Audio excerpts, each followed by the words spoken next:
जंगल के सभी पेड़ पौधे सूखे पड़ रहे थे। बहुत दिनों से जंगलों में बारिश नहीं हो रही थी। बारिश न होने के कारण पेड़ पौधों में फूल पत्ते नहीं लगे हुए थे, वो सब झड़ रहे थे और सूख रहे थे। जंगल के सभी पक्षी दाना और पानी के लिए बहुत ही ज्यादा तरस रहे थे। उन्हें बड़ी मुश्किल से दिन रात का गुजारा करना पड़ता था। वो जंगलों में दूर दूर तक भोजन की खोज में जाते थे, लेकिन फिर भी उन्हें भोजन नहीं मिलता था। जंगल के सभी पक्षी बहुत ज्यादा परेशान थे। उन्होंने तो ये जंगल छोड़कर दूसरे जंगल जाने के बारे में फैसला भी कर लिया था। रानू चिड़िया एक दिन भोजन की खोज करके खाली पंख वापस अपने घर की तरफ लौट रही थी। तभी रास्ते में उसे पेड़ पर एक बड़ा सा सेब दिखाई देता है। रानू चिड़िया वो सेब देखकर बहुत ही ज्यादा खुश हो जाती है और उस सेब के पास जाती है। आज रात मेरी बेटी भूखे नहीं सोएगी, मुझे तो एक फल मिल गया है, ये फल मैं अपनी बेटी गुड़िया को ही खिला दूंगी। रानू चिड़िया ऐसा सोच ही रही थी कि तभी वहाँ पे कालू कौवा भी आ जाता है। रानू चिड़िया, ये फल मेरे हैं। मैं ये फलों को बहुत दिनों से देख रहा हूँ ताकि ये बड़े हो जाएंगे, फिर मैं इसे खाऊंगा।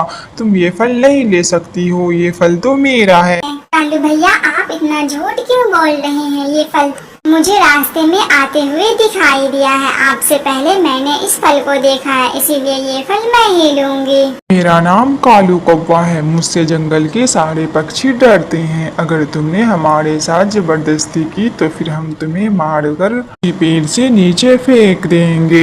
चिड़िया कालू कौवा की ये बातें सुनकर डर जाती है और वहाँ से वापस खाली पंख अपने घर आ जाती है। चिड़िया उदास मन के साथ अपने घर के बाहर अपनी बेटी गुड़िया के साथ बैठी हुई थी। तभी वहाँ पे मिट्ठू तोता भी आ जाता है। रानू बहन, आपने क्या सोचा है? आप इसी जंगल में रहेंगी या फिर भोजन की खोज? हमें दूसरे जंगल जाना होगा, क्योंकि इस जंगल में न ही कहीं भोजन मिलता है और न ही कहीं कोई फल। माँ, हम अपना घर छोड़कर दूसरे जंगल में जाएंगे तो फिर हम वहाँ कहाँ रहेंगे? या बेटी, वहाँ हम दूसरा नया घर बनाएंगे और फिर उसी जंगल में रहेंगे। आखिर हमें तो इस जंगल से जाना ही होगा। कितने दिनों तक हम इस तरह से और प्यार से रहेंगे? रानू चिड़िया, गुड़िया और मिट्ठू तोता, कबूतर सब दूसरे जंगल में जाने लगते हैं। कुछ देर के बाद वो सब दूसरे पूर्व वाले जंगल में पहुँच जाते हैं। रानू चिड़िया, हम सबको बहुत ज्यादा भूख लगी हुई है। पहले चलो हम सब फल लाकर खा लेते हैं, फिर उसके बाद हम अपने घर बनाने का कोई ठिकाना ढूंढेंगे। फिर वो सब फलों की दरख्त पर जाते हैं और अपना पेट भर कर फल खा लेते हैं।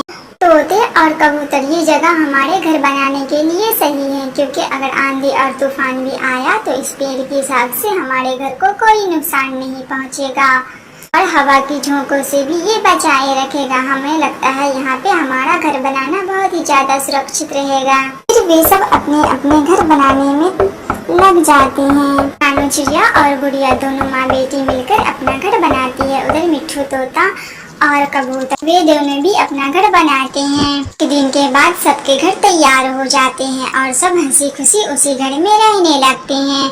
उस जंगल में ना तो भोजन की कोई कमी थी और न ही फल की, और पास में ही बड़ा सा दरिया बह रहा था। सब बहुत ज्यादा खुश थे। रानू चिड़िया, हमने अच्छा किया जो हम इस जंगल में आ गए हैं। अब कालू कौवा और गोरी कौवी दोनों रहे उसी जंगल में मरे। वो एक नंबर के काहिर हैं। हमने उनसे कहा भी था कि तुम सब हमारे साथ चलो, लेकिन वो नहीं आया था। कबूतर, वो नहीं आए तो अच्छा ही है, क्योंकि वो यहाँ हमें भी तंग करते और परेशान करते। वो नहीं है तो हम सब के लिए बहुत अच्छा है। हम सब एक साथ मिलजुल कर रहेंगे और सुकून की जिंदगी गुजारेंगे। फिर वो सब भोजन की खोज करते हैं और बहुत अच्छे से सब अपने अपने घरों में रहने लगते हैं।